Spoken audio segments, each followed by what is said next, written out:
lang. Just be It's, quiet. Okay na lang. Okay? it's so good to see you, Laya. It's so It's good to wonderful to see you see too, you Sadie. too. Oh, and there's Jill. Hi, everybody. Hello. Hello, Laya. Are you on your iPhone? Yes. That is so cool. I I'm so glad this worked at last. Yes, yes. Well, and it's worked out really, really well because you get to be our visiting expert on types of literature. Like I said, you're reading autobiography, sort of. So this should be really interesting. Oh, and here's Bethany. I'm excited. Yes. Hello. And we have a very small but enthusiastic class. So it's a very intimate, friendly gathering, very warm, and we'll just Looking forward to it. yes, thank you. Everybody's here early too. I just sent out a tweet announcing too, and I have got to follow you, Laya. What is your Twitter account? What Oh, is my your? account on Uh, Twitter. Oh, it's Gator out. So it's that's right. Gator and then underscore out. Okay, gotcha. There's a story there. Thank you. So I'll tweet you when we get the video archive up. Okay? Excellent. Okie dokie. Excellent. Well, it's 7 o'clock, and I love starting right on time. So we'll begin, and I think the best way, I'm just going to have everybody say hello to you, Laya, and then you can introduce yourself. Tell us what you would like for us to know about you. They know you're a member of Eva Perry, big time. Leader, Okay. leader, yeah. So why don't we start with, let's see, who's Sadie, you were first in. Hi, this is Sadie from Beijing of China. Nice to see you, Liar. Hello, it's lovely to meet you. Nice to meet you too. And Jill.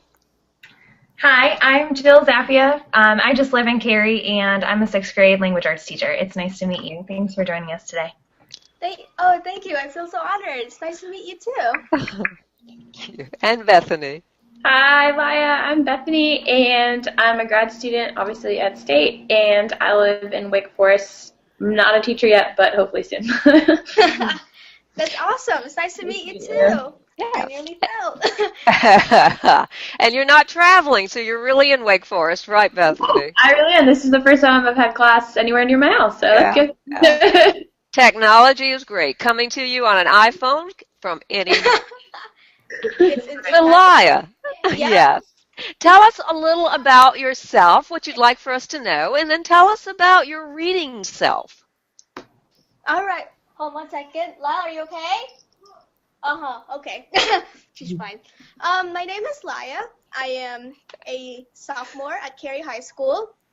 I enjoy books and a lot of other things that are probably much too strange for other kids my age. Who knew?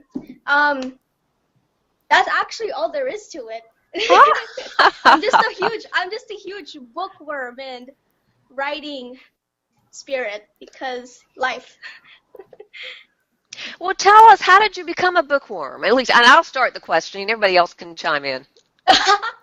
All right. So how I started to become a bookworm? I have a cousin who lives in the Philippines, and he used to read me literature, classic literature, from Vonnegut's Cat's Cradle to even Tolstoy's Anna Karenina. And he was the one who started me reading my first series, which was Harry Potter. And from that on, my love for literature just started to grow. And so, yeah, here I am now, a member of the Eva Perry Mock Prince Club, and it's great. Well, that's wonderful that your cousin got you started really early in the classics. And I was going to say, Hemingway's advice for writers was to read Anna Karenina. Read Anna Karenina. Read Anna. Seriously. So you got a good head start there. Yep. Yes. Can you tell us about maybe what you've read in school? And has that encouraged you in your reading and writing? Let me think. Because I never read a lot of literature in elementary school as well as in middle school. It was actually in high school where we started to read like novels and such. But this year, sophomore year, we actually read a few novels from Night by Elie Wiesel to Things Fall Apart by Chinua Achebe, and those were actually pretty new to me. I only had heard about these novels, but I never really got the chance to read them, and so they kind of opened up my little perspective in literature, and since then it's interested my multicultural love for literature again. So yeah. Oh, well, you just made so many teachers feel great to hear that. Because you know that's what we live for, that to share literature and to have it help our students to develop an ability for perspective taking, to see the world through other eyes. In fact, let me share this quote with you. This is by one of your favorite authors, Rainbow Rowell, who said, "Kids have the right to read. They have the right to think and imagine, to see their own world in books, to see other worlds in books." So what do you think of that? That's excellent. I can't put it in any other words. Rainbow Rowell just practically took the words out of my mouth. Okay, one last question, then I'll share. Do you think you ever would have explored these other novels that come from such a variety of perspectives without your formal class, your teacher? Yes, I would. I guess it's because I'm so kind of, how do I describe this? I'm influenced by a lot of people, and social media as well has helped me with that. And so hearing about all these other about these themes explored in literature, not from just the States but also worldwide, it's helped me to discover more and more of this amazing novels that yeah. So yeah, I guess even without school, I would have discovered them either way. So that makes us feel good too. Anybody else got questions? I got questions for Laya. Do you have any books on your list to read over the summer? Oh yes. I'm planning to reread 1Q84 by Haruki Murakami because I was not able to finish it before I had to return it to the library, and it was really terrible. But there's another novel by Nabokov and that I really want to read. I can't remember what it is right now, but I've heard plenty of good things about it as well, and so it just kind of picked up in my mind. I also want to read Life of Pi because I actually just watched the movie but haven't read the book, and so I just want to see the contrast between each, and so yeah. It's really good. It's one of my favorites. It's really good. It gets kind of dark and depressing somewhere in there, but it comes back out the other side. I understand. I got you. I really hate nautical books. I hate books that are just like set in an ocean. That's like my worst fear. But it's a good book. It's really beautiful. It's well written. That's awesome. Cool. Anyone else have other questions?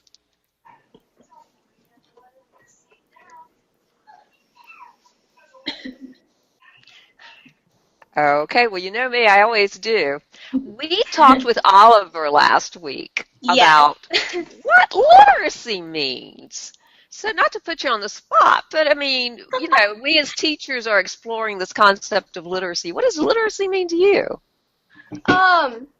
For me, literacy was a way for me to not only for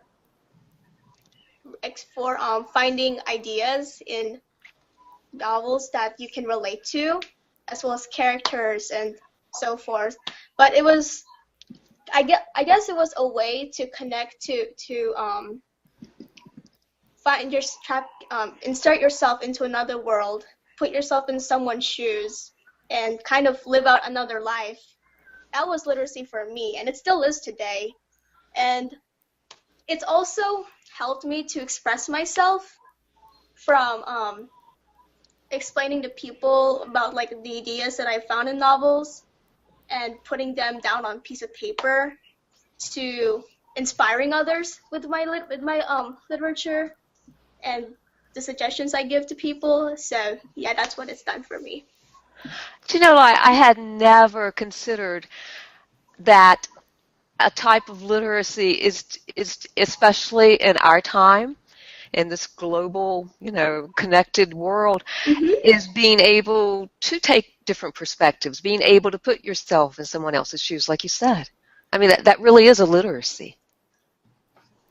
I That's just it help. fascinating. I feel like it helps everyone grow a little closer to each other, being placed in someone else's shoes. Oh my goodness.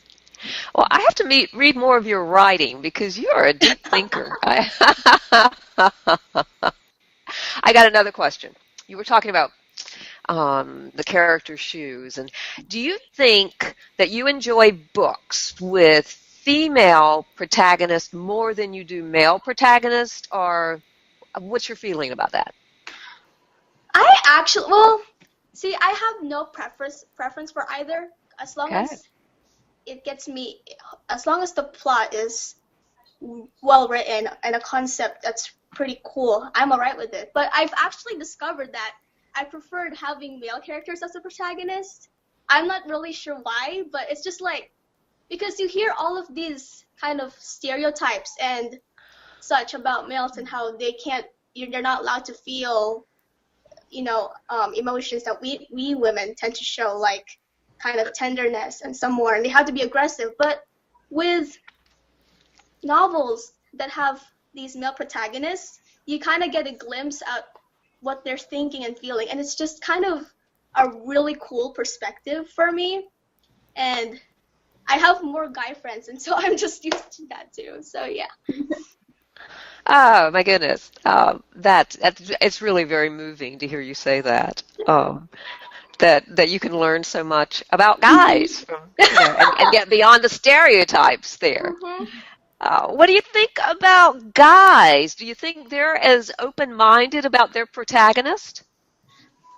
For like guy and female authors, A or female protagonist versus... uh, I feel like when authors write with male protagonists, they also have to keep the kind of like societal norms for male protagonists having to just like keep up that facade of being nonchalant and blasé. But I mean, I don't know. Well, how about, let's say John. Let's say your good friend John. Would he prefer reading a book about with a female protagonist or with a male protagonist, or would it matter to him? It wouldn't matter to him Okay. because he's open to everything. He would have to be. Okay, that's great. Any other questions that you guys may have? Yes, Jill. I just had a question for you, Laya. How did your teacher teach those novels to you? Did you all read one at the same time as a class and have like whole class discussions, or did she do any like book clubs or literature circles? Well, the school I go to, Cary High, when we read Things Fall Apart and Night, we read them together as a class and then broke off into kind of little groups depending on the chapter sections. And then after we did all that, we would have this kind of huge discussion about it. And I like the way that my teacher did it. She made us do that because it kind of helped us like about our ideas spread our ideas with each other and kind of put out different points of view. So yeah, that's what we did. So let me get these straight. So in your small groups, you were reading chapters together and discussing them and then bringing that back to the whole group? Yes, that's what we did. Okay. Particularly with Night, that's what we did as well. In Things Fall Apart, we more like read it together as a class and not necessarily broke up into the groups like I described, Mm-hmm. but it's still pretty much the same. So. Okay. Tell me what you like about the way that Eva Perry Book Club works. I enjoyed I just like the reviews. They're so entertaining to hear everyone's thoughts and just their preferences for literature and some more. But it also, I guess, gives everyone kind of like the chance to also read and like kind of debate over what's good with the book and what's not. I don't I just find that really fun. I like debating with people. So Yes, and you're very good at supporting your ideas. thank you. Very good at critical thinking. Thank you so much. Yes.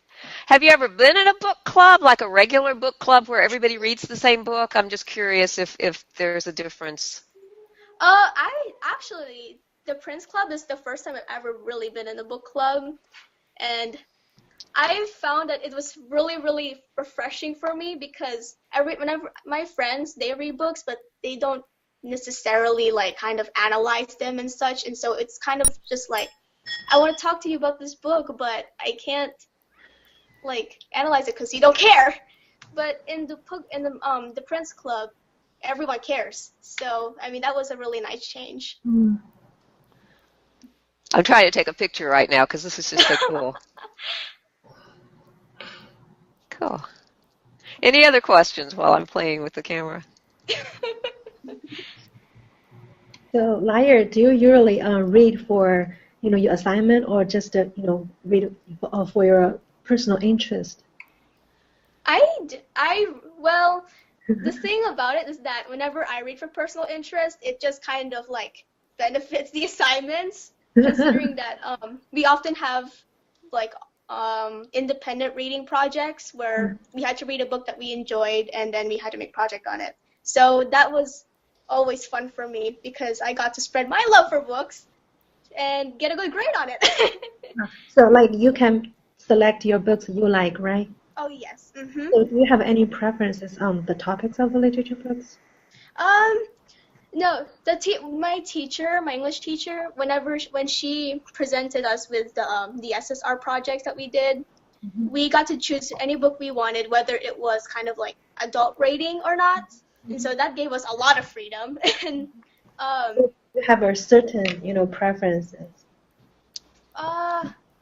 not real. Well, I have a thing for like psychological novels and like psychological thrillers. I'm really into that stuff. But I also have a soft spot for just like really sappy novels, and so yeah. Thank you. Okay. Well, if there are no other questions, you may have questions for us, Laya, or you may have something else you wanted to mention. I don't know. Do you? I actually have nothing else to say. I really don't. I'm sorry. I don't believe that, but yeah. Today is just the last day of school, and I'm just like in this kind of buzz from just like free of any restrictions and like homework. I'm just so happy today. You are free. I apologize. No, congratulations, and Thank thank you so much. Thank you so much for joining us. Let's give you a big hand. Oh, thank you. Now, you are welcome to stay. We're going to talk more about multicultural literature. Mm-hmm. That's sort of our topic for tonight. Or you can take off, whatever. Well, I have a few more minutes. Is this like is this like a come and go situation now, or is it like, do I have to say something? I don't know how this goes. Anytime you want to leave, you can just click on the little phone up above your head. It looks like all a right. yeah. I just don't want to be rude. Oh, no, you're not at all. Like I said, just stay as long as you'd like. Oh, we right, are thank very you. happy to have you. Thank you so much. Okay? All right. Well, cool. Well, let me sort of introduce what we're going to be doing tonight. Okay. I will share my screen here.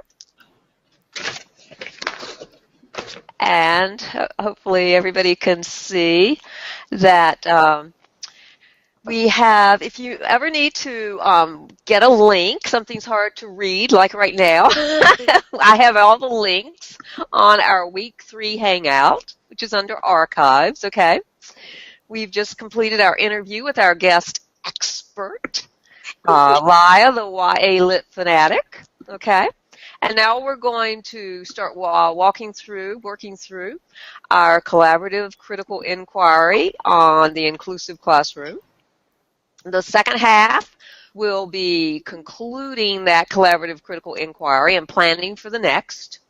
And then the third half, yay, book clubs. We sort of do something like Eva Perry right now, and we're reading your top books and the award-winning Prince books and making our opinions. And we might vote on our favorite tonight, too, Laya. Woo! Yeah. We're looking at types of readers and types of books. Okay. So I've got a question for everybody before I turn it over to Jill. I would love for you guys to think about your, we talk a lot about digital footprint. I want you to think about your cultural footprint, okay? And what would be included in your cultural footprint? You might just list cultures, whatever you think, within this cultural footprint. You can even draw a footprint. What would be included in your cultural footprint? Just take a minute and jot down ideas.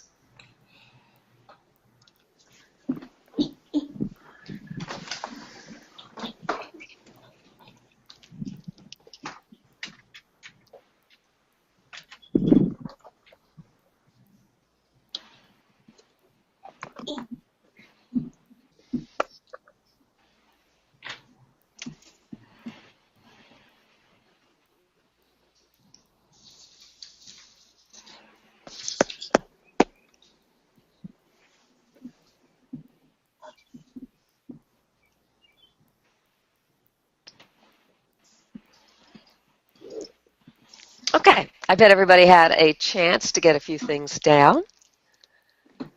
Let's talk about it. When we talk about a cultural footprint, what do you think of? What might you have included? I could sort of start with mine. I've got rural because I grew up in the rural South, and I've got Southern, I've got American, I've got Scottish, I've got I like. I'm a teacher. That's sort of a culture to me. An educator. What are some of the things in your cultural footprint that you included?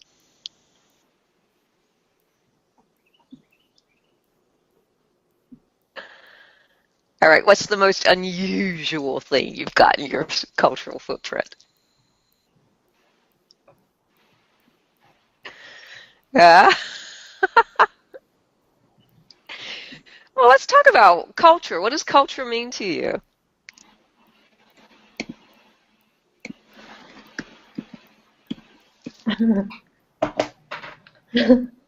Any group that you kind of feel like you belong to, whether it's like race or nationality or like anything like you would group yourself in. I had teacher in mind too, and I also put Midwestern. I was a camp counselor for a really long time, so I feel like it's sort of like a camp counselor culture because I just still have a lot of habits and stuff from that and fond memories. Oh, that's fascinating. You're right. It just goes on and on. Anybody else got anything unusual we might not have thought of a camp counselor culture?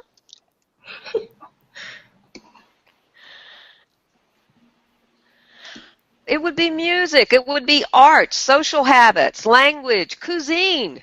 Oh, my goodness. Just any characteristic that helps sort of to define a particular group, okay? We all belong to so many cultures. This is interesting. I was looking at a book on multiculturalism. It said 12 multicultural novels, okay? And so I thought, okay, this is going to be very interesting.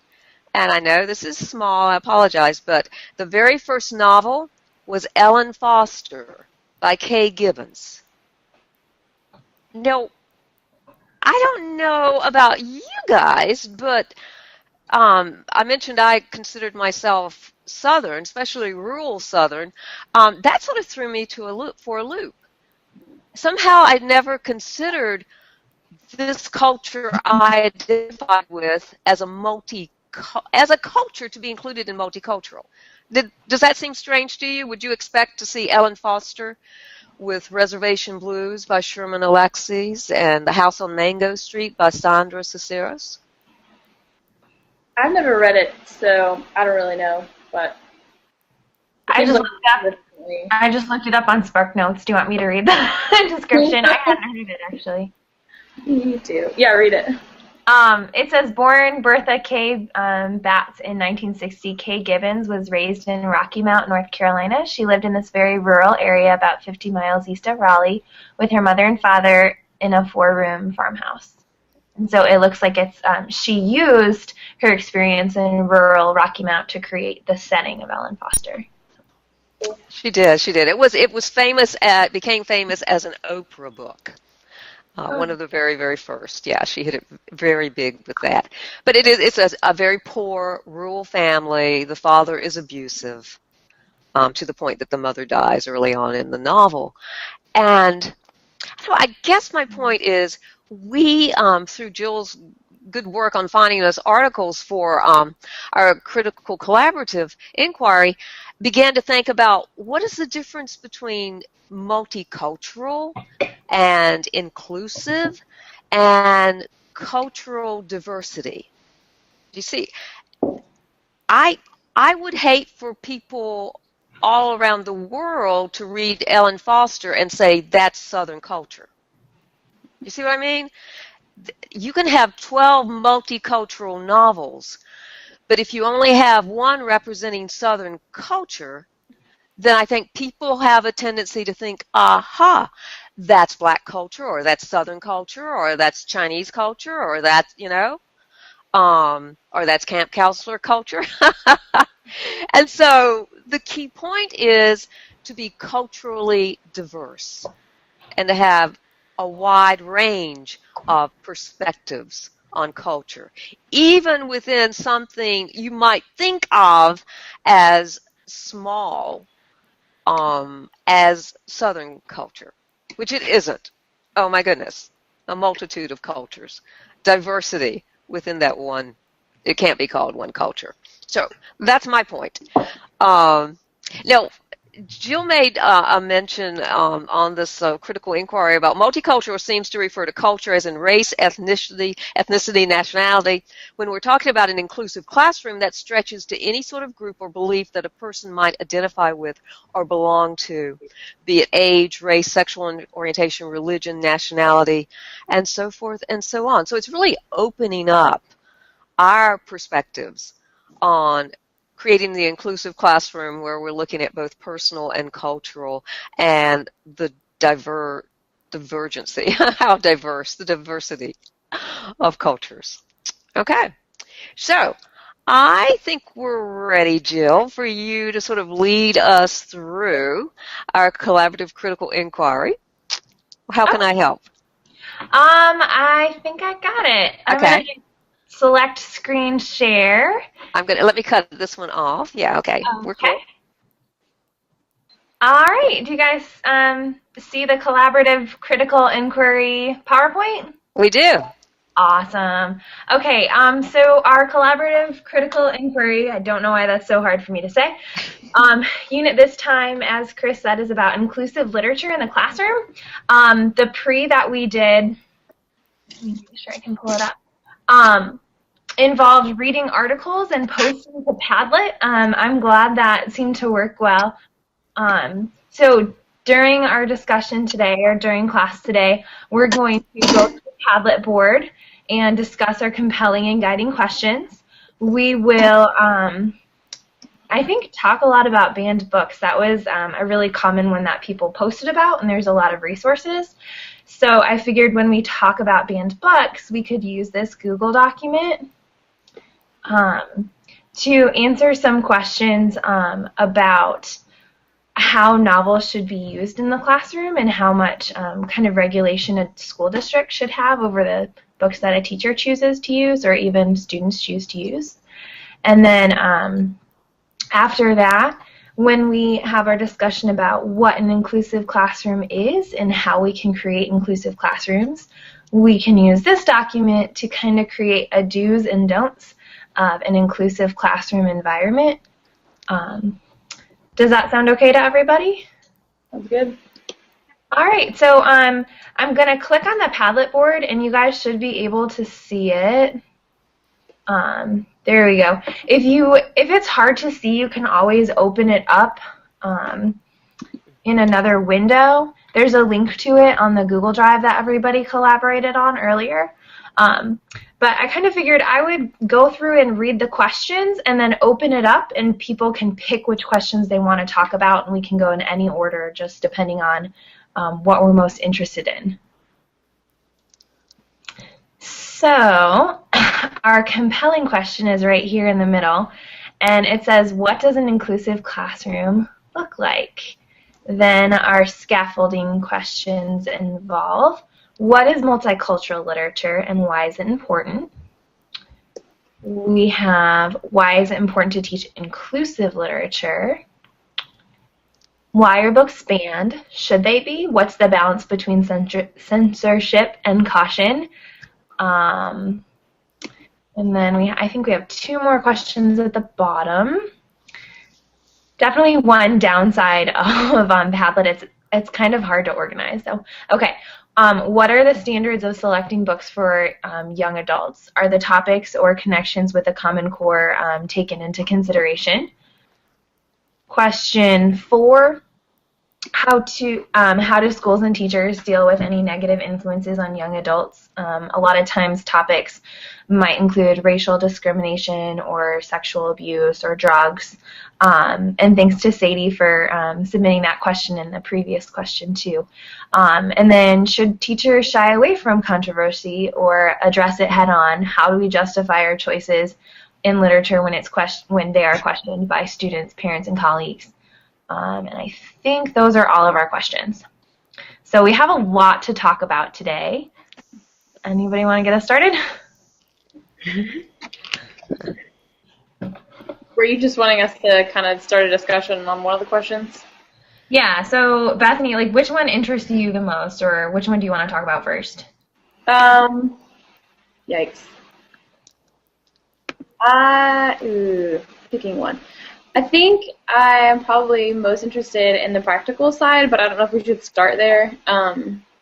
But I think, like, the question specifically about, like, avoiding controversy and, like, how teachers deal with the heavier topics, I think that was probably the most interesting to me.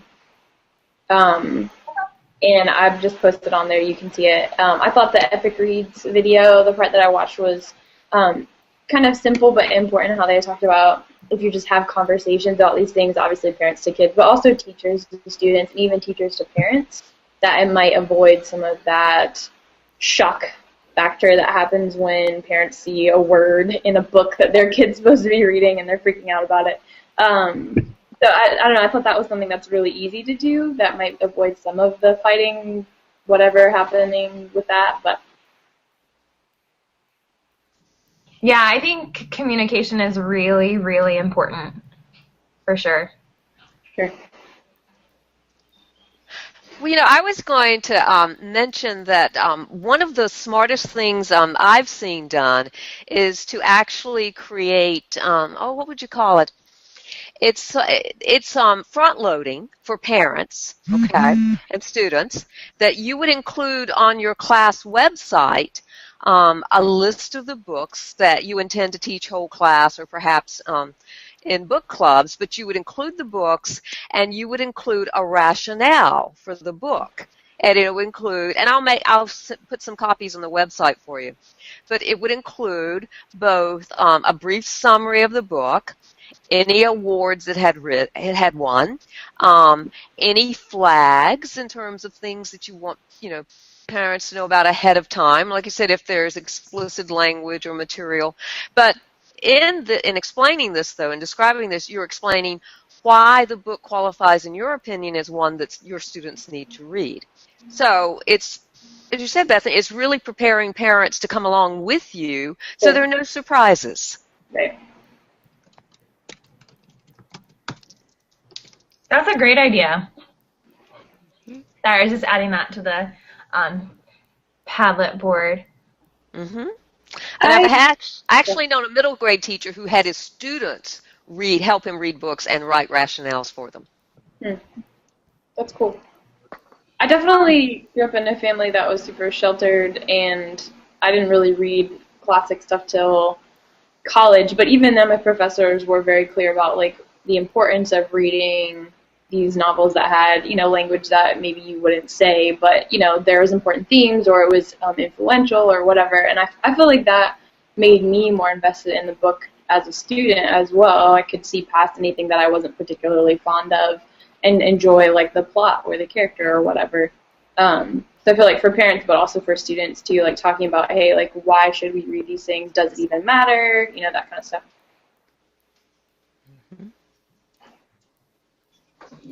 Yeah, the school that I work at, so I teach 6th grade, so I'm definitely concerned about being sensitive to, all of my students, but especially my students who are sheltered and who haven't experienced some of the things in these books. And so I think I definitely tend to err on the side of caution with them.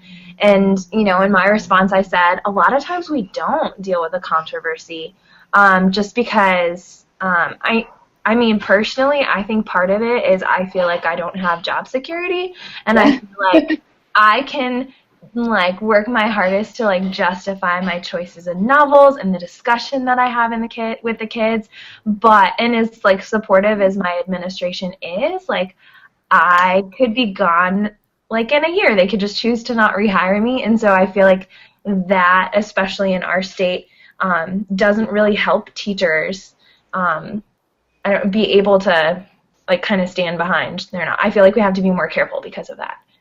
Yeah, definitely. I think you have to read the situation. Like you said, your administrative might be supportive, others may not, and maybe even taking it to the administration at the beginning of the semester. Hey, this is what I plan on teaching, just so you know there's controversy around it, just so everybody's on the same page and you have them on your side and they're not surprised either by a parent who's mad. Definitely. Yeah, and I really liked the University of Michigan article about inclusive literature. I think this is where I found it. Just talking about the teacher's role as facilitator, and it's really important that you recognize your own kind of assumptions about different cultures and different issues too, and you don't make your classroom your place to get on a soapbox and tell everyone what you think. Your role is the facilitator, and it's your role to make a good environment for everyone to be able to contribute. So you might not necessarily take a side, and you might not necessarily share your opinion. You just definitely students do. I think that sounds really good. It's one thing I really appreciated about that research from the University of Michigan was it was very, I think, even-handed, very fair in terms of recognizing the rights and responsibilities of the teacher and of the student. Mm-hmm. And so, yes, no one wants a teacher who will not speak thoughtfully about something that would make a contribution to the conversation, but also to do it thoughtfully as one perspective, encouraging multiple perspectives. I hope that made sense. And I wanted to mention that I do have the link in for Jamaica Kincaid's Annie John, and so there's a sample of a rationale that you can take a look at.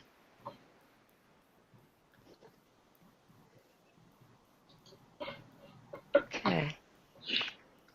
And I would say, too, is I don't think I would be a teacher today if my 12th grade English teacher, Mrs. Benson, remember I talked about her in my journey book, had not made the bold choice to teach Richard Wright's Black Boy. That was definitely a controversial decision. Did she front load? I hope she had the wisdom to do it. She may not have. It was her first year.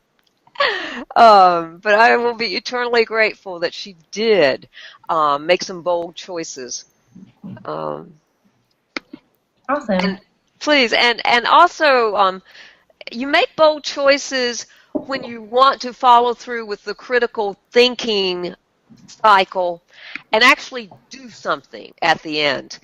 Take action, because that should be the result of critical thinking. So in the article I shared, the blog post by Shelley Wright in last week's blog, she talked about reading the book Sold by Patricia McCormick about human trafficking, and then actually doing a social media project with, these were 11th graders, on human trafficking and trying to make a difference. And I tweeted today, there's IngChat is what it's called. It's a group that meets on Twitter of English teachers. And their theme, their topic for their Twitter chat on Monday was the connection between civic engagement and the English class. So you walk a thin line because you want to teach and model and create opportunities for your students to think critically and be civically involved, but also realizing that there's controversy there too. See what I mean? Yeah, I think it's tough because so much of the great literature is civically related or racially or socially. Like, there's always that dimension there, and that's why it's so great, you know. But obviously then that comes with the controversy as well. But I don't think you can shy away from that, because then you won't read anything that's good or interesting.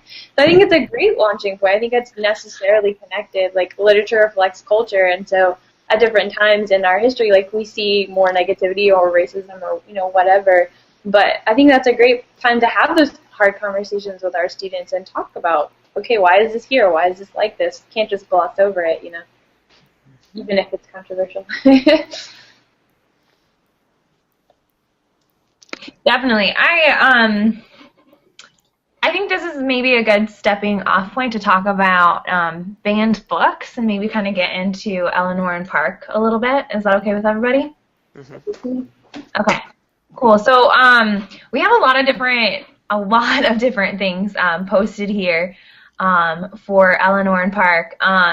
Has everybody had a chance to watch the tea time video, or would you want to watch it right now? I found a clip of it that's only, I think, 3 minutes long. I watched it. Okay. I watched it. Okay. So should we just talk about it then? Sure. Or would you guys want to watch it again? I think we're cool. Cool with, yeah. Well, what do you guys think? So, Eleanor Park was banned in, Minnesota? Right? Yeah, it was banned. It was, somebody didn't want their child to read it, even though it was on a list of, I think, recommended reading for over the summer. And, their child could have chosen another book, but instead of just having that, conversation with their kid, they decided they didn't want anybody else's kids to read it either. And so it was banned. Can you believe that, Laya? Wasn't it banned because of, was it banned because of swearing? I think that's what the article said. Yeah. Yeah, that's what I figured. And it was pornographic. What? There is no, oh my goodness, there is no porn in, what is this? No, see, all I heard was the swearing, and I guess I can kind of understand that, but the pornography, I don't understand. I don't know anymore. What else was? Is there anything else that was banned for that made? No, that's basically the criticism. Oh goodness. I definitely agree with Jill. I think with 6th, 7th graders, I mean, yeah, that probably shouldn't be assigned reading. But I mean, it wasn't assigned reading even in this case. So I mean, I think the whole banning things seems arbitrary. If you don't want your kid to read it, just don't let your kid read it. I don't know. Problem solved. But. Yeah. So what do you guys think about books like Rainbow Rowell's books or even like John Green's books being available in school libraries? Like like high school and then take that like a step further to middle school where like, yeah, you have 8th graders, but you also have 6th graders who are like, some of them are 10 when they come. So what do you guys think about that? I know that's like always a challenge with the middle school librarians that I've talked to because they not only have to provide books that appeal to 8th graders, but they're in with books that 6th graders could check out too. Sure. Can I say something? Yeah. I'm sorry. I was just like so quiet for one. Well, see, the thing for us high schoolers, we don't have to worry about controversy because we can handle stuff apparently. But what was I gonna say? Oh crud, I forgot. Never mind. I'll think about it later. It'll come to you. I apologize. That's okay. No, it'll come to you. Well, let me expand it a bit, okay? And I've got a video I can show, but I sort of hate to leave this conversation right now. But you'll remember, Laya, that at our Melinda Awards, Oliver read a poem that she had written. Yes, that was a beautiful poem. You want to tell us about it? You want to tell us about it? Oh, well, wasn't it that she wanted authors to write more about queer people? I think that was what it was about, right? Yeah. It was. That's all I can remember pretty much about it. I can't really remember like any specific topics. Actually, no, never mind. I lied. That was the only specific topic that was available. But That was it. yeah, just queer people, and it was pretty inspiring, and I liked it. Are you going to play for us? I could. I do have it ready to play. If people would like to see it. It's called Dear YA Authors. Yeah, bring it on. Okay.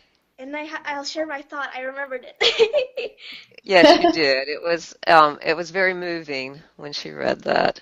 Okay, well, I'm going to try the YouTube. You guys know we always try. And you should get a little message that will say follow this app or use this app. If you don't, I'll just put the link into the chat too. Okay?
All right.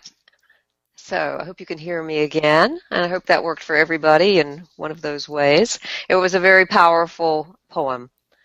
Um, so that sort of increases the thinking from simply books by, well, John Green has written books about queer teens, but it sort of, I think, expands our thinking about this culture thing, okay, and the diversity of cultures.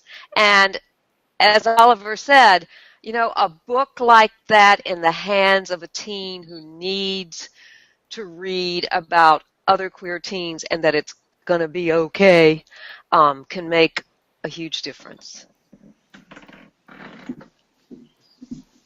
Do you think you might face controversy having books about queer teens in high school libraries and middle school libraries?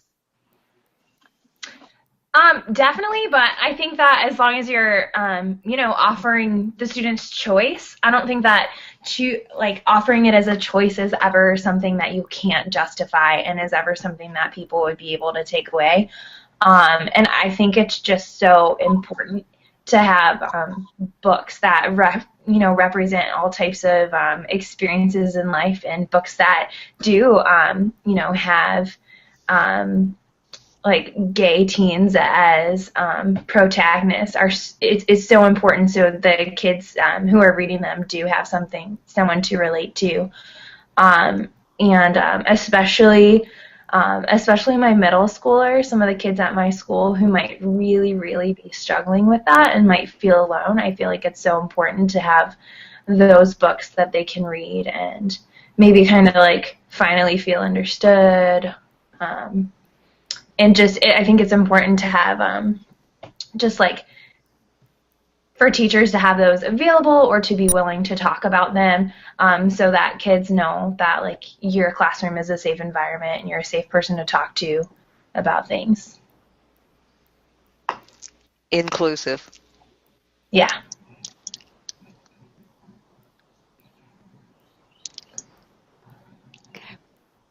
Well, let me show you real quick, and I put the link on the page, but it's called Request for Reconsideration of Instructional Resources.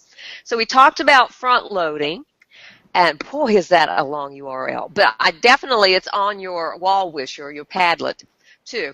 But it's from the state of North Carolina, Department of Public Instruction, and it's a form that you would give to a parent after they have raised a challenge to a book, okay?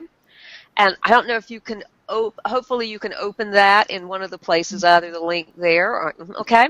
And if you go to page 5, it has requests for reconsideration of instructional resources, and some of the questions are, of course, the title, how did you acquire this item? Did you read, view, or listen to the entire item? Okay, it's a good question, huh? Yeah. Yeah. If not, what parts? Okay.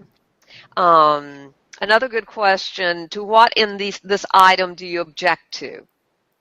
It's like pages, frames, whatever. How do you feel, what do you feel might be the result of a student's reading, viewing, or listening to this item? And then, are you aware of any evaluations of this item by an authoritative source? And then this is a really, really great question. Do you want other persons in the community to determine the kind of materials your child may or may not use in school? Okay. That's a good question. Mm-hmm. If you're They going really to are. them, then. Well, it gets back to what the tea timers were talking about, you know? It's parents have the right, of course, to, although it gets very awkward in high school, okay, considering the right to read. It gets very, very awkward. And we've had discussions in class where, well, if the student wants to read it, but the parent says no, well, you know, the teacher's in the middle there. But parents do have the right to make those decisions, but not for anybody else's child. Yeah. Definitely.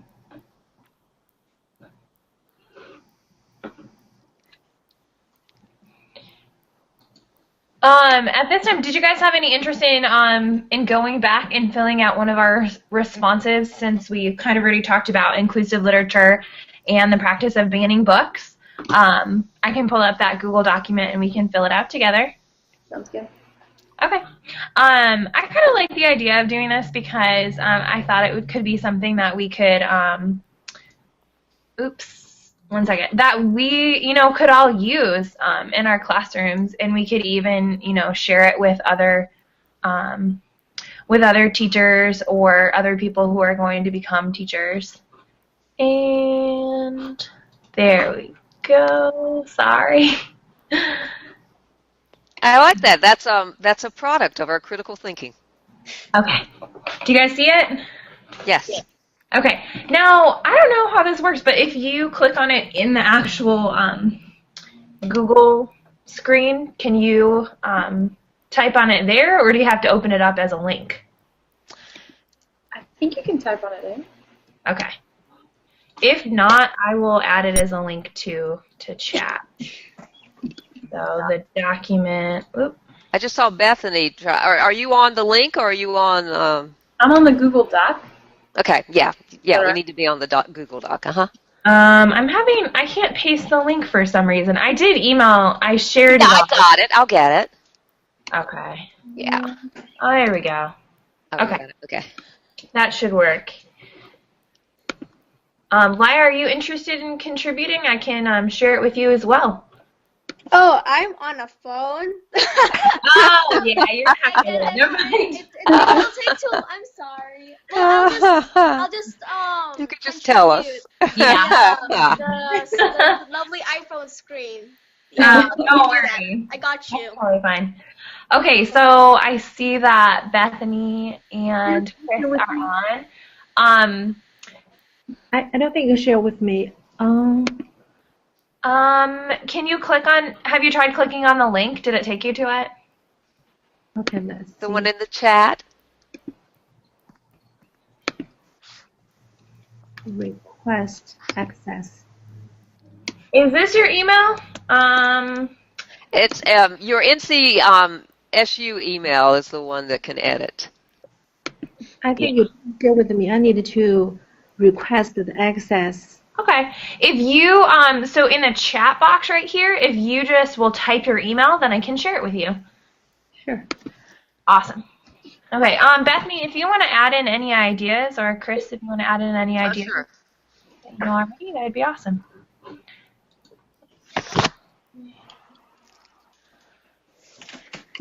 Oh, okay. Yep, I sent it to the wrong email before. All right, share and. All right, Sadie, I just shared it with you, so the link should let you open it now. Hopefully.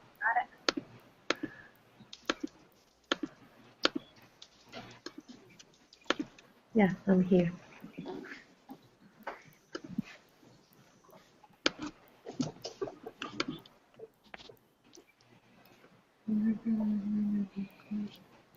Yeah, Chris, what you just added, don't assume that someone considers themselves to represent a certain culture.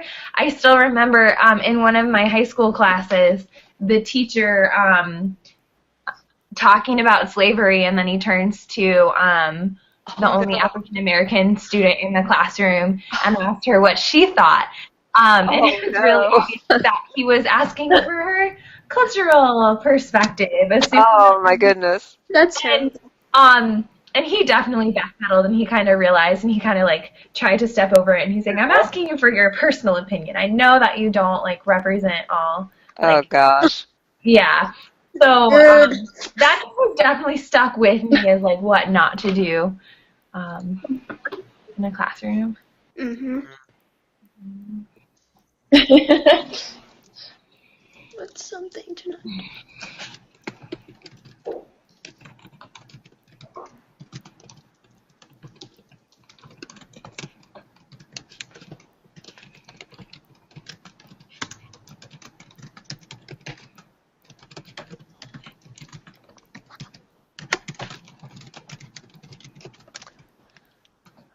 And I just added something, and I'll sort of explain.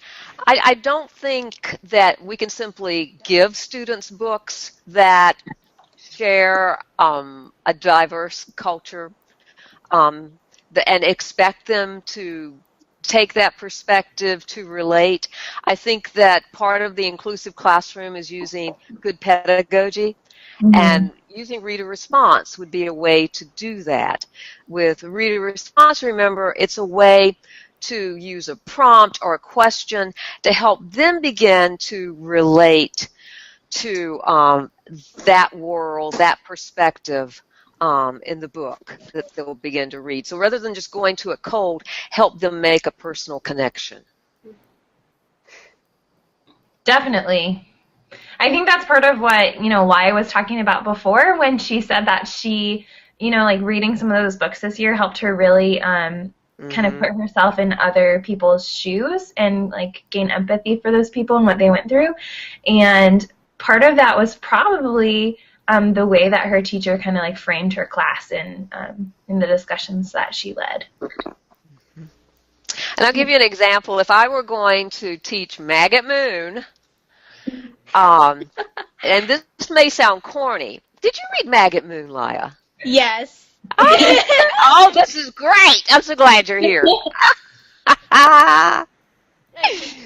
Laya, I did not like Maggot Moon, as everyone else did. I appreciate it as a wonderful, wonderful book and a high quality. I just didn't like it. That's all right with me. Well, Laya, it's not like it won any awards in, honor books in our group. Why do you think not? Did you like it? Well, the thing was, I guess it's the same thing that what Miss Bethany. Wait, hold on. Wait, I think I might be getting names mixed up. Jill? Yellow sweater? No, it's the girl with the lady with the wait. I mixed up names. I apologize, everyone. That's okay. I think it's Miss Bethany. Okay. Bethany, wave. Oh, I'm sorry. Yes, you. Yes. Yeah, I had the same thought that Miss Bethany had. It was a really impressive piece of literature. It's just that I didn't like it either. Like, I don't know. It just didn't get me in tune with the protagonist and the voice as much as I would have liked to. So yeah. Maybe that's why the rest of the club probably didn't enjoy it as well. So who knows? Didn't some of them say it just he didn't seem, the protagonist didn't seem like a teenager, he seemed younger, or? Yeah, I think that's also a reason why. Mhm. It definitely seemed like the voice was younger. I thought that too.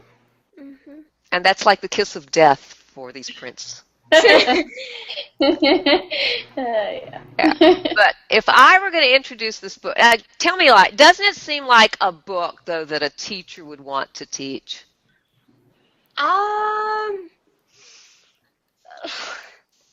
Very good question. I want to say, I mean, I want to say yes because I haven't read it in a while. I mean, was there anything that was kind of explicit there? I don't think there was. No, I don't think so. Yeah, I think it would be. I think it'd be an appropriate book for a teacher to present in a class.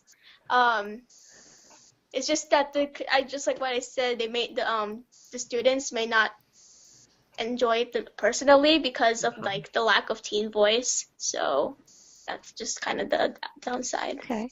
Well, suppose, like, if I were going to introduce it, it occurred to me that it's such a different teen voice, and there was, let me see, there's a quote I'll share from Sally Gardner, the author. She said, "There are train track thinkers, and then there's you, Standish, a breeze in the park of imagination." A breeze in the park of imagination. And that made me think of, do you know the Apple commercials, Think Different? With Picasso and Einstein. It's a great, great commercial. It's a great ad campaign. I would start by introducing this. I would show the video to students, and I would say, how do you think different? Tell a story about a time that the way you think made a difference. So I would hope that it would help by setting up that we're going to be reading about somebody who thinks different. And maybe that might intrigue them. I don't know. But I just feel like there should be some way to set it up so that you're more open to Standish. I think that's actually a pretty good way to start to intrigue students, in my opinion, because my English class, it's just they don't get excited unless it's a concept that they've never really kind of ran into, I guess, before, and so that's always gotten them interested. So I mean, Maggot Moon would probably be a really good book to read in a class. Okay. Thank you. Okay, well then I'll be quiet. That was my 2 cents worth.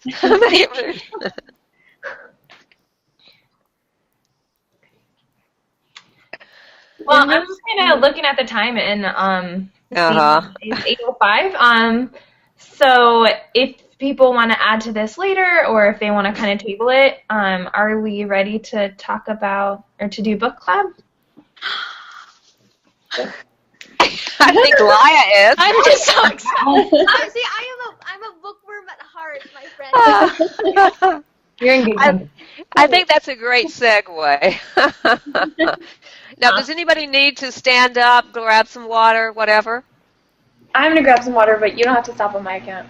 Okay. Well, let's get started with who read something, unless somebody wants to say something else. I think we pretty much talked about Maggot Moon. Okay.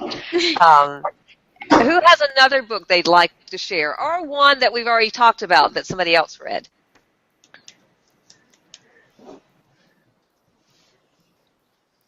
I got my list of who's read what, and I just want to add to it for this week.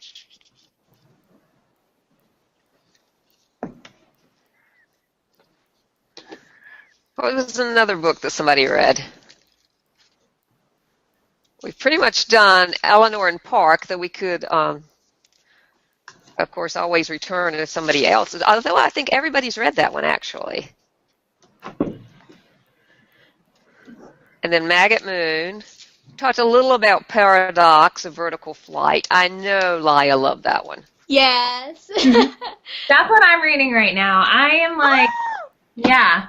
You really liked philosophical books, and so I thought you must have read this one. I'm like 2/3 of the way through it, and I'm really, really loving it so far because I just love the character's voice and just like all of the crazy things that are happening. I just got to the part where they're going to take his friend's yacht across Lake Champlain, and I just like did not see that coming, and it's hilarious. And it's about something so deep, but there's so many funny parts. I know. I just live for Socrates and Homer. And the world's biggest pebble. That's all I lived for. My life was complete after I read those secrets. Memories. Why do you think that book won our award? Because it was our big winner, Prince winner this year. I think it's because I guess not only I want to say it gave a good teen voice, and everyone loves a good teen voice, but it kind of did it in like a natural way. It was more authentic. That's what I feel. I felt like Paradox was definitely a really authentic young adult novel for the club to read. Plus, the teen voice was absolutely marvelous, and those both put together are just like you're good to go. So yeah. I think that's really interesting because if we look at the criteria, you know, Miss Valerie's always talking about the criteria for the Prince Award, and I mean, you know, there's a list that goes on about style and characterization, the whole development. Yeah, all those, but some are more important to teens than others, don't you think? Oh, mm-hmm. I'll show everybody that list. like 3D characters, development. Right. Illustration, which was cool in Maggot Moon, style, characters, design, theme, story. Mhm. And so you're saying, I guess, accuracy and voice and characters would be Mhm. of utmost support. I don't like accuracy so much. Authenticity, I think. I feel like they should replace accuracy with authenticity. I don't know. I feel like that'd be better criteria, but I mean, it's okay. hmm So I think that's important for us to think about as books win awards, that perhaps the teen readers are just as credible in choosing literary quality, but are looking at different elements of style. Yes. Now, Sadie, do you have any questions for because I know you had some real soul searching, some tension in reading Paradox. I was thinking like such as Liar as a high school student, if you read some topics that are very sensitive, do you think you would like to talk with the teacher, or do you think positively, or have you ever been influenced, negatively? Even And during school, like controversial topics at school, Mhm. I've never had trouble talking about controversial topics with teachers. In fact, a lot of them actually think that we should be talking more controversially, because a lot of students are I think really ignorant about like perceptions and what's going on in the real world. Mhm. And I feel like by kind of introducing controversial topics, it's a double-edged sword. Like, it's both positive in a way that we raise awareness for something, and then negative because like just more ignorance and maybe even animosity can turn up. I don't know. I think it's very easy for like high school students to understand the motivation of the characters in the books, right? Mhm. Mhm. That's what I think. Oh, okay. Mhm.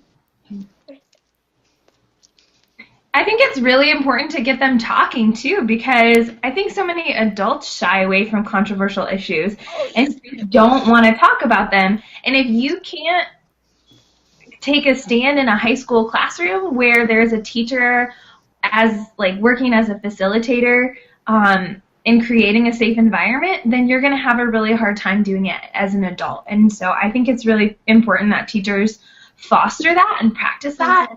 As being a facilitator, do you mean that before the students read the novel, and the teacher could tell them or give some instructions, like to instruct them in a positive way, or remind them something would happen in the novel? I think by facilitator, I mean you are helping the students have a discussion with each other, but you're trying not to talk as much as possible. And one example would be like an anticipation activity where you might give them statements, and you have two sides of the room, agree and disagree, and you make them choose the side, and then they have to talk about it together. And whenever I do that, I have kids standing in the middle because they don't want to. Wow. Yeah. That's a really great strategy, and I think that to collect strategies like anticipation guides, even discussion webs, to have those in your back pocket so you can pull those out and use those to facilitate discussion are incredibly invaluable for an inclusive classroom.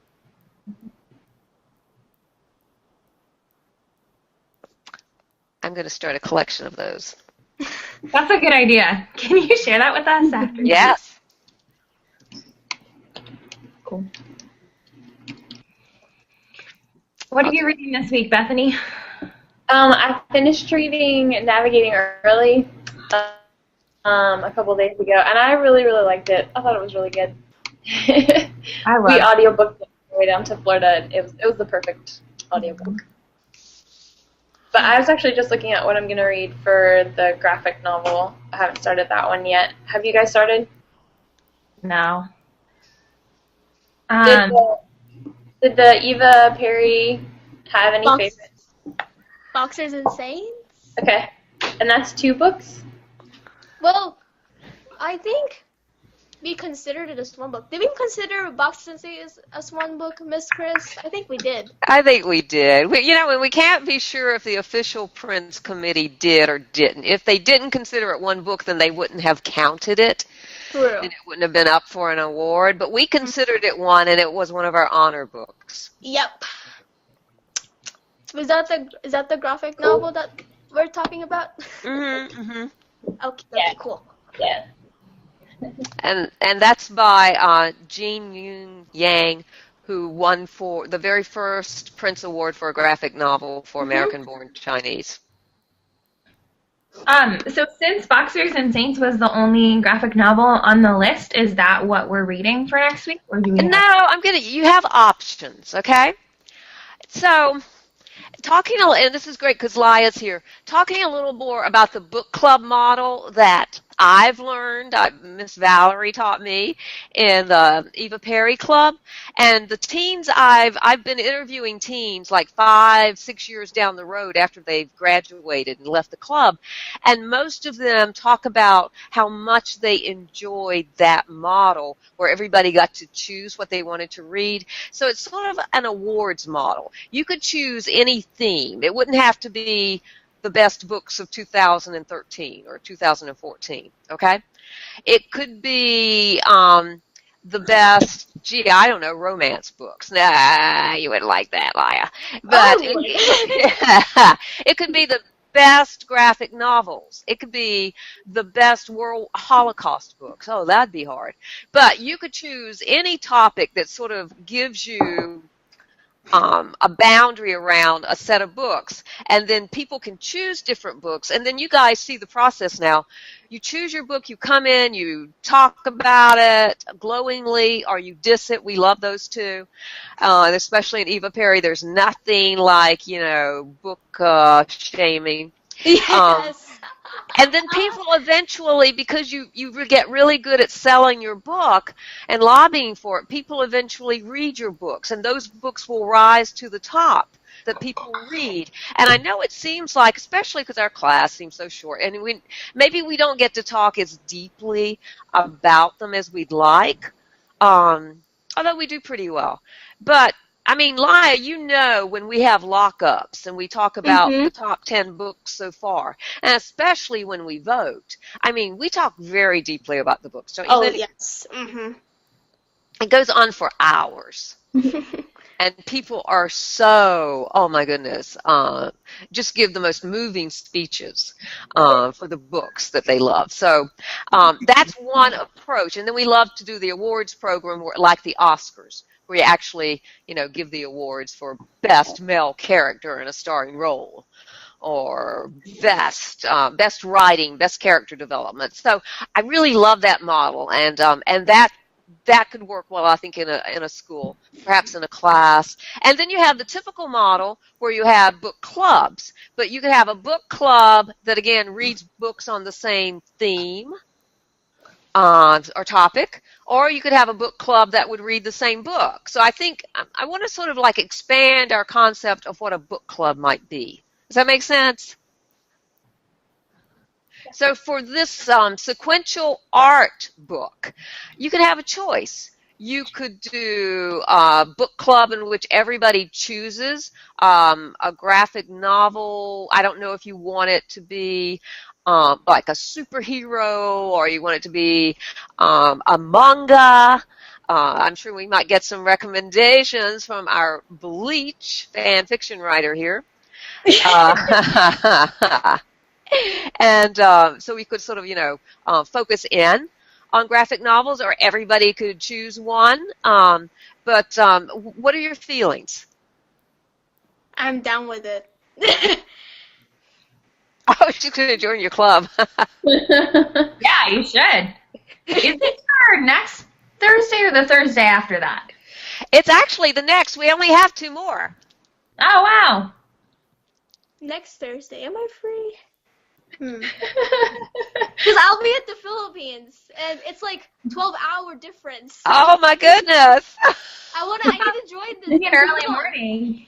Yeah, I could just wake up early in the morning. I'll be down. All right, I can do this, guys. I can do this. I'll be Well, okay. let's see what the privilege preference of the group is. Okay. Any options again? What? What were the options? I think we could choose a theme and then all pick books that kind of graphic novels that relate to the theme. That was one of the ideas. Or we could, yeah. I'm open. Yeah. I've never done a book club, so I don't really have any like strong feelings. Well, I have a question though. Can the novels be a series, or it could just like be one novel or like companion novel? Well, what did you have in mind? Do you want to introduce 'Cause I us want- to? Yes, I will just introduce you all to the world of graphic novelities. It's going to be exciting. Wow. I'm So sorry. what would you have us read? Well, see, there's actually one novel that I've been dying to spread more about, like more kind of awareness. It's called Not Simple by Natsume Ono, I think. That's her surname. It's I guess you could consider it a young adult novel. I don't know, but but it's kind of like Scholar, how like Scholar was kind of like its content was kind of so explicit that it could have been an adult novel, but not quite. But it's very good. It's very touching, and I cried, and I'm sure you all will too. It's okay. And then there's also the Sin City novels too. If any of you have heard of it, there's a movie that they made about it. It's no? Okay. Well, regardless, it's also a good novel series. And Fish oil can have a fishy. Oh, sorry. what was I was looking at the book that you just said, and an advertisement popped up. that scared me Going kind on. of. I was like, Yeah. I think. And then, the other series I'm talking about is called Sin City. If they're actually the novels are not necessarily like one after the other. They're not like kind of sequenced. They're kind of companion novels with each other. And there's actually a movie based on one of the novels in the series coming up really soon. A Dame to Kill For, and that's also really good. A Dame to Kill For and The Hard Goodbye are my two recommendations for the series. But you're always welcome to read the rest. So Okay, so you don't have to read them in order. you don't have to read them in order, because you can just connect them all one by one. Okay, so I got Not Simple. I just put the link in, and then Sin City. What was the second one you talked about? Sin City. I suggested A Dame to Kill For and The Hard Goodbye. Yeah, gotcha. I just read, this is definitely not as heavy as some of those seem, but I just read Zeta the Space Girl, which was really awesome and adorable. I don't know if anybody's heard of that. I just read Amulet. It's in the Stonekeeper series. It's oh yeah, you like that? Yeah, yes. I used to be so into the series. Okay, it's cool. Do you enjoy it? Yes, I did. I want to read the rest. Excellent. Yeah. That's So good. what's the preference of the group? Do you want to do you want to say you can choose from those suggested by Laya? Do you want to read the same one? Do you want to read something different? What's the pleasure of the group? I think we should read different ones. Okay. I kind of want to find one that I might be able to use with one of my units next year. Okay. I think that'd be great.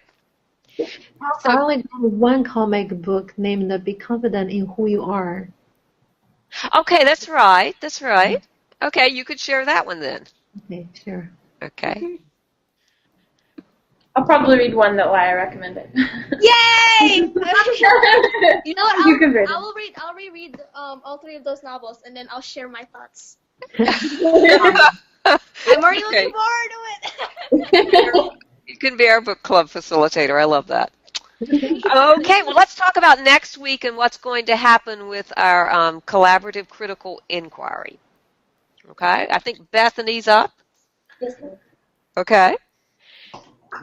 Well, first, let's give Jill a big hand for leading us so well, confidently through this one. That was cool with the camera. So, and you guys, you can involve us even more, in finding articles and all. If people who suggested scaffolding questions would find articles for it, that kind of thing.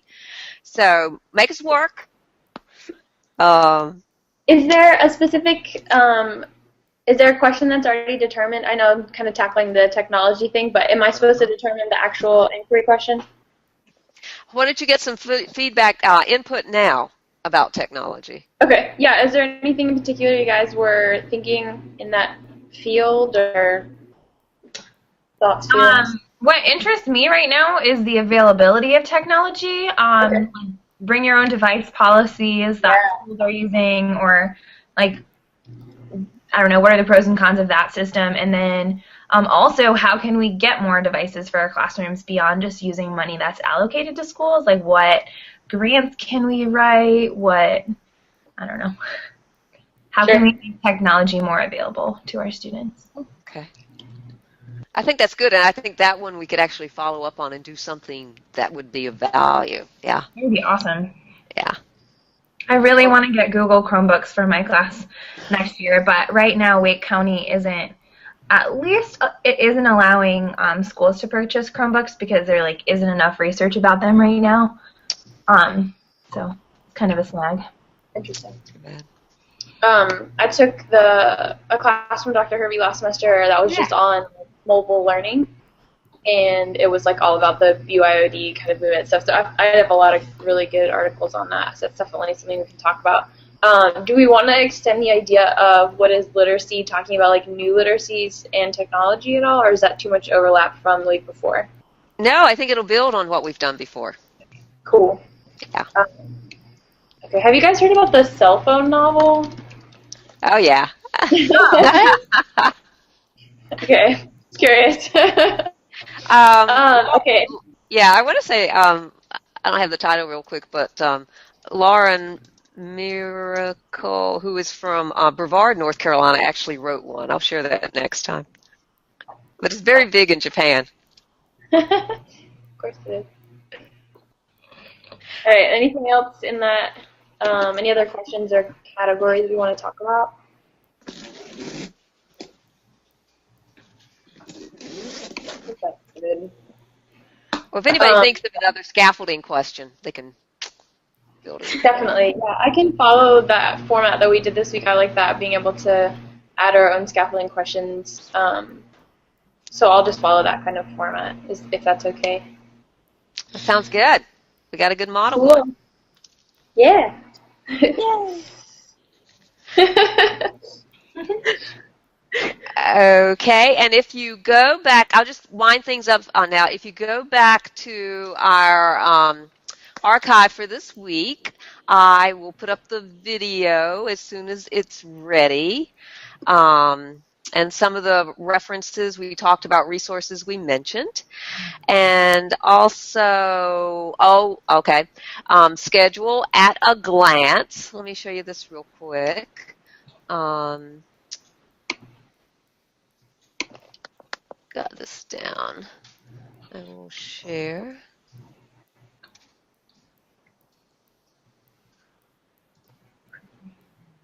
Okay, so this week you're going to be finishing up your book responses Sunday. You'll be in your critical reflection. You will be sort of tying things together about this particular collaborative critical inquiry on the inclusive classroom. also your reporting form, and this is where you check off and make notes, and for me, and we sort of have a dialogue if you'd like. And then also there's the assessment survey. And the link is on that page there. I've also got it everywhere you see the list of what's to be done. But it has questions to fill out about this week's collaborative critical inquiry. And that'll be helpful as we prepare for the next. And then looking forward to next week, we'll be doing our sequential art. You know, I called it collaborative. It's collaborative. Sometimes with the book club, what I like to do is people actually create their own response as a group. I don't think we'll do that next week because everybody's going to choose a different book. So I'll say that rather, you need not do a response to your sequential art, but then when you're talking about your critical reflection, definitely talk about what you learned about graphic novels through the experience, okay? Because I want you to start gearing up for the last week and interdisciplinary collaborative critical inquiry, which will be led by Sadie, and it'll be for students. And so be thinking about, we'll actually choose a theme, and then we'll all try to find a nonfiction book, as well as we can add fiction books for that one. Are we going to read the same nonfiction book? No, we don't have to read the same one. I think it would be best if we find different ones, and we each would devise an activity for students to go with that book. Okay. So you're sort of like building this interdisciplinary collaborative critical inquiry for students. Sure. Okay. And you might be thinking about, I really like Jill's idea of belonging, and that might be a really interesting theme to pursue. I like that topic too. Yeah. Okay. Okay. Any questions then? Because if not, and I want to say that I really appreciated last time getting feedback, and I think I'm doing better providing links and encouraging you to open a second window. We're continuing to build on the definition of literacy, and really appreciated what Laia added tonight about the different perspectives. We need more time for book discussions. And then we're going to prepare an intro for next week by Sunday, because people need to be able to work on the weekends too. And so I'm going to ask, I've created another Padlet, or wall wishers I call them. And let me put that link in, and that'll be the last thing you guys can do. If you have any other questions, I'll be around, and I'll put this link in the chat, and you can give some feedback for tonight. Get up. Yeah, there it goes. Okay. Any questions for the good of the cause? Okay. Well, I am totally impressed by what you contributed to our class tonight. Thank you. Do you feel like a graduate student? Yes, I actually feel like an adult. I feel really happy though right now. I'm sorry. It's just that no one takes the time to appreciate me. So. Oh, we appreciate you so much. You're awesome. So much. Thank you. You are appreciated more than you think. Oh, and my birthday was yesterday. Happy